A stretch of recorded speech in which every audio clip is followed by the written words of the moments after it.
Now look at this.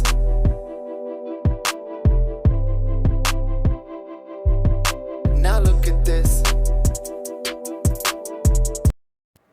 Good morning, guys. This is Eunice. Welcome to my channel. Books, wigs, handbags, and home decor, and what else we can throw in.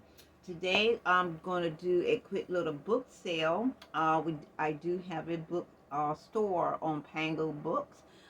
It is https pangobooks.com/bookstore/Eunice EUNICE 261247. So that is the link to our bookstore if you like to go on there and check out our books to see what we do have. Also, you can check on our eBay store for books as well, www.ebay.com/str/Chawzae Books and Home Decor. Chawzae is spelled SHAWZAE, and Books and Home Decor. So, last week when I did the book sale, I had given a question or asked a question, and this week I have been asked a question. Okay, last week I was asked how do I actually purchase the book, like when I'm thrifting, like how do I purchase the book, like what's the reason I would purchase one book instead of another book, and this and that and stuff, like what am I looking for. So I believe I answered that pretty good. This week I was asked about charging, what prices and how I price my books and things like that and so forth, and how that's going. And this is for those who actually wanting to sell books, or just getting started out, or just interested in how I do things. Okay. uh First of all, we do have a guideline to go by, which is comping the books. Comping the books is to see what the books are selling for and seeing what the books actually sold for. And some of the books and so forth can sell, from $2 to $40, and things like that. And depending on your book and the quality of that book and so forth, you will go in and find a price, that you are happy with, to get a profit and so forth. Because some books we want to get away, get out of our stores. I'll get into that in a minute. But when you're selling anything, you're looking to get a profit, whether it's clothes, handbags, and all that stuff, which are other things that I do sell as well. So, and it is not clear to me, or my understanding of people undervaluing books, clothes, and whatever, and so forth. I noticed that on the Pango bookstore, when you put your book in, sometimes there is a list of books, that same books you sell, and they let you know how many other books there are on that website to sell. And I noticed on Pango's bookstore that a lot of books are being sold really, really inexpensively, like $1, $1.50, $2, $3, and things like that. I'm not sure of why is that, or how is that, and how you are going to be getting a profit from that. I really don't know, because anytime you sell anything, they're going to take taxes out. So if you sell a book for like $2 or something, you're going to only get like $1 or something, even if the customer does pay the shipping fee. Then you're not really making any money and things like that. And so I'm not clear on why people would do that. And let me just say this first, it is whoever business that's doing that, undervaluing their books, undercharging for their books, that is up to everybody who has a business to run it the way they want. I just don't understand that, but that's okay. Because what I'm going to explain to you, and I'm going to use one of those books and so forth that I have on Pango, that I have seen that is way, way, way undervalued and so forth. And when I show you this book and explain to you the processing of this book, you will see how why I charge what I charge for the books and things like that. Okay, I think that is the best way to explain it and so far. Now, it's from my understanding also too on eBay, not eBay, but on Amazon. For those who sell books on Amazon, they can't bundle books. But if you sell books on eBay, you can bundle books by uh, the contents. You can bundle books by the author, and things like that. Or similar books, and you can bundle books and things like that to even make more money selling books than you would by just selling individual books. My goal is to at least make $15 to $20 more on the books or anything else I sell. Although that does not work all the time, and it's okay to have a few inexpensive products or books and so forth in your store, but you do need the bulk of your business and so far at least ranging, I would think, at least up to $15 or more and so forth. Because if you have a bookstore and all your books are $1, $2, $3 and so forth, then I'm not sure as to what's going on with that. Okay, but I'm going to show you this book here and see, and give you these examples so that you can understand a little bit better, I hope. Okay, you can see this is a thick, big book here. Very big. And this book is in great condition. There's no damage to this book, no damage to the spine. This is a heavy book. I would say that this book weighs at least about 4 pounds. It's heavy, heavy, heavy. Okay, this book retails for actually $97 because I just don't go pick up book. I do some research on the books and things like that. Civil War, because first of all, it's not going to be a whole lot of people interested in Civil War, but because we are having such an issue and so forth, as I said before, about history and so forth, about like Colonel Grant, some of the Abraham Lincoln, and some of these other statues or that was pulled down and things like that. I won't get into that, but yeah. So somebody want to know the history of this book, and this book is probably going to be one of those long tail purchases and so forth and things like that, because I think it's going to be a particular person that's going to be interested in this book and read. So I didn't think that this book was going to jump off the shelf, but I know it will sell eventually and so forth. And I think it's a good book, and I think it's got a lot of great historical information in it. So that's the reason I picked it up and so forth, because I feel like, because of all this history information is going on and so forth, somebody might want to read it. Okay, as you can see, this book is big, heavy, thick, and whatever, hardback. And this book retails for $97. Okay, when you're doing your comps and so forth, you're looking for what this book is selling for, how much this book has, somebody has purchased this book for. So on Pango Books and so forth, I see this book going as low as $2. Yeah. So let's say you have this book, like this person do, have this book on the thing for $2. Okay, it will cost the person to purchase this book about $4 media mail, $4.67 and all that.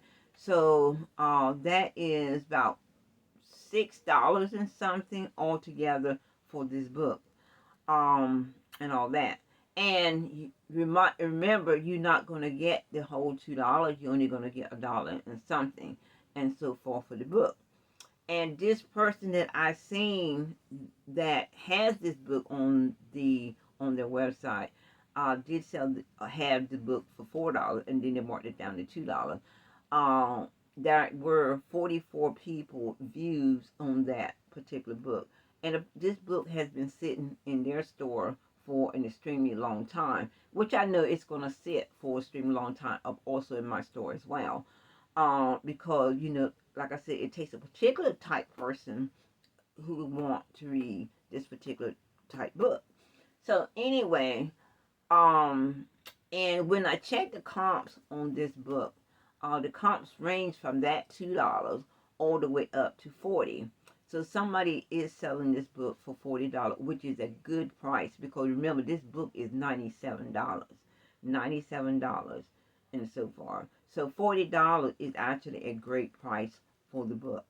Okay, now my book, I did charge a little bit less than that, and everything, the $40 and so far, because I figured, okay, well, the number is from 2 to 40. I'll put maybe like a 25, 30 in and so far and all that, in hopes that it will sell quicker.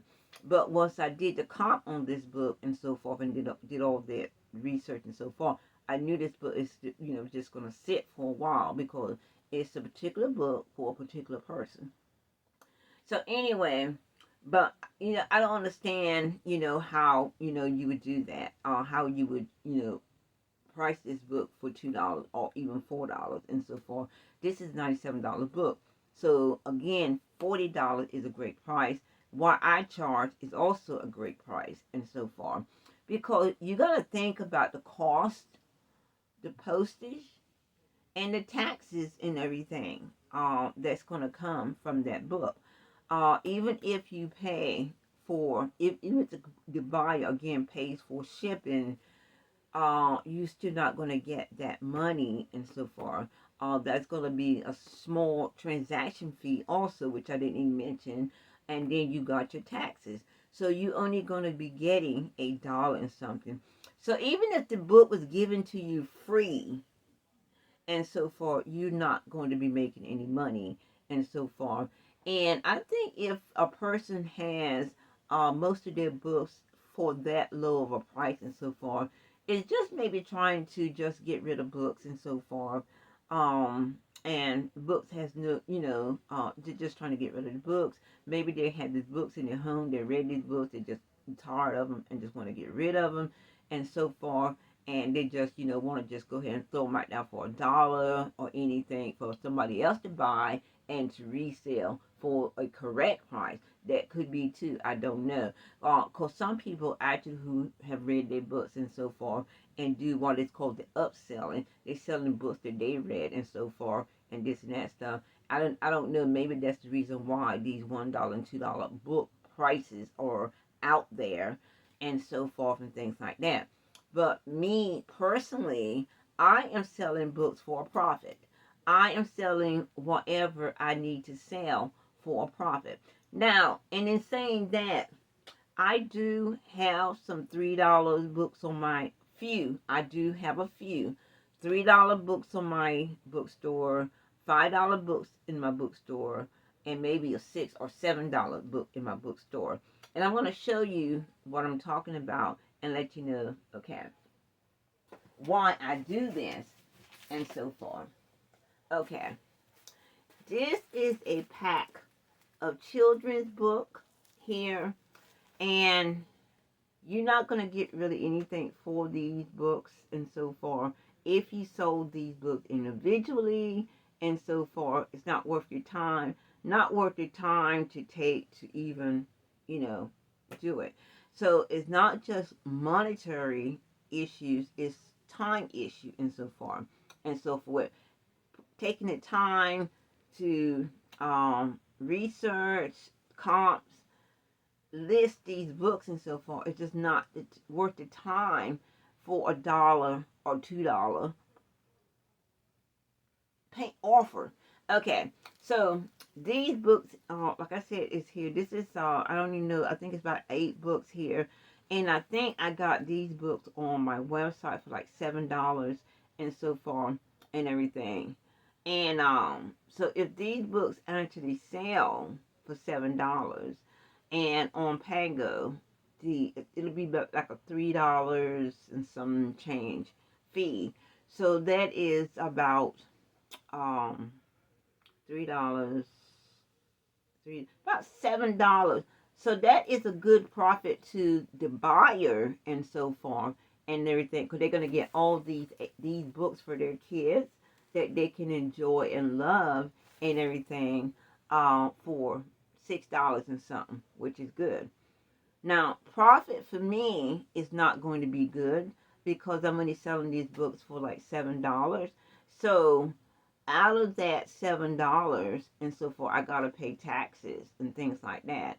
So I might get maybe $4 and something and so forth. But what in the world could I do really with $4? Well, you have to save the $4 and add it with more money to do anything with it. So, and the reason I charge this amount of money for these books and so forth, because basically I just want to get rid of them. Now, these books came in a mystery box. I would never go to the store and purchase these books and so forth. But I purchased a mystery box, and when you purchase a mystery box, you get whatever comes in the mystery box. And you can bundle these books in order to make even a small profit. Like I said, which is $7 for these books, I'll make maybe $4 when something like that.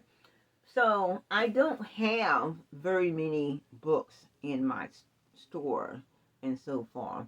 That is $3 books and things like that, because really they're not worth my time.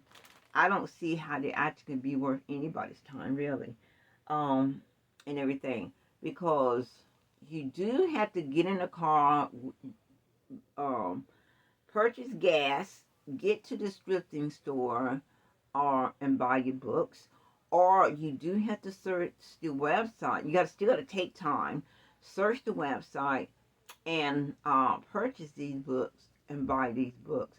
So everything is a process and time, your time, and so forth. Like I did purchase these box of books. I purchased a couple box of books when I first started selling books, because I wanted to go ahead and increase the volume of my store and so forth, so that people can come in and have a look and everything. So what I did, I went and purchased several mystery box. I think I did like 25 the first time, and then I did two 50-pound boxes and so forth. And a lot of these books like this is Beverly Cleary. She does a whole thing with Ramona, Quimbley 8 and so forth. She does a bunch of Ramona or kid books and so forth, little girl books, kid books and so forth, things like that. And I do have quite a bit of these.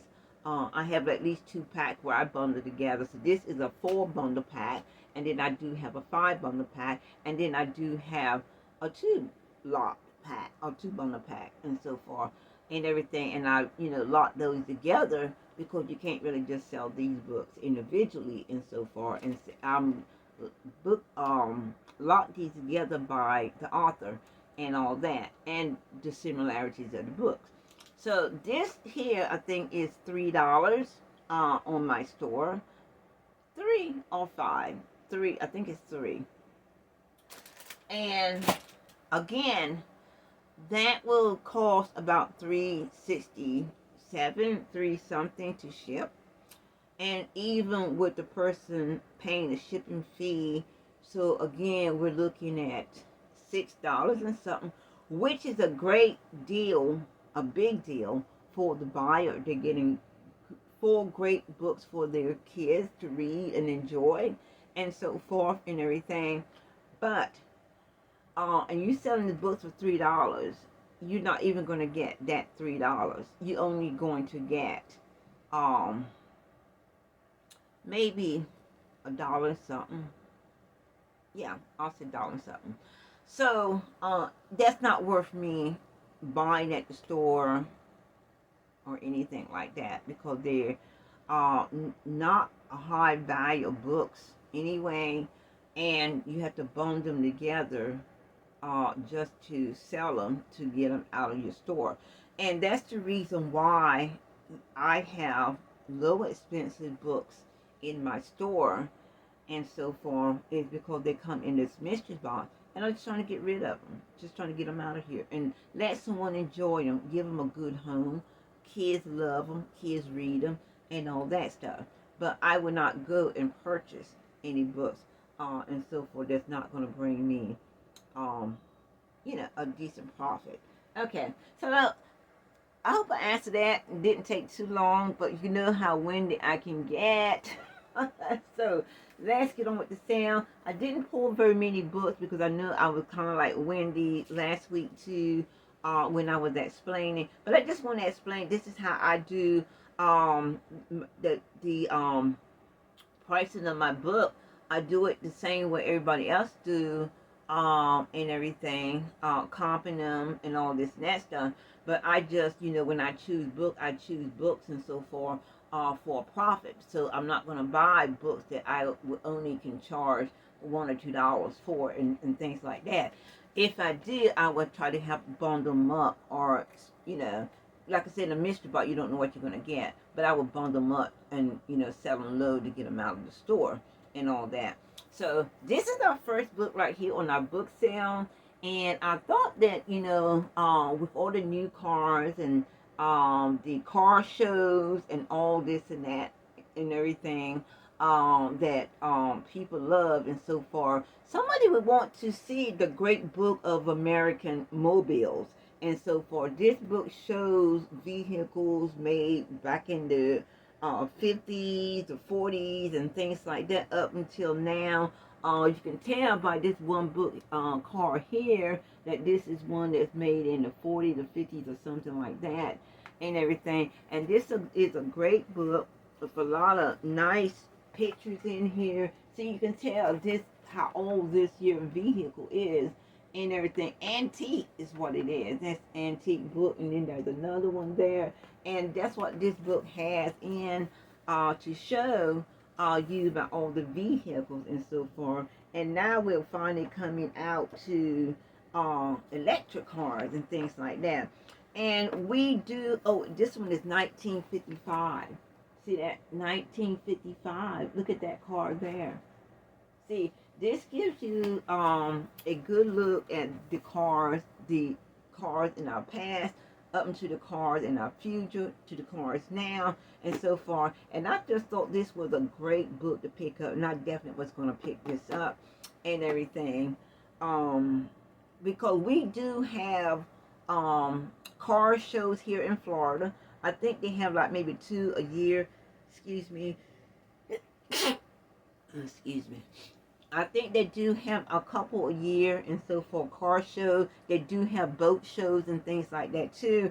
And they do have, in the car shows, they do have a few of these antique cars, and they bring them out where the people have refurbished them. They look good and everything, and that they had, done stuff to them. And they also are on the register as antiques and so forth. Very valuable car.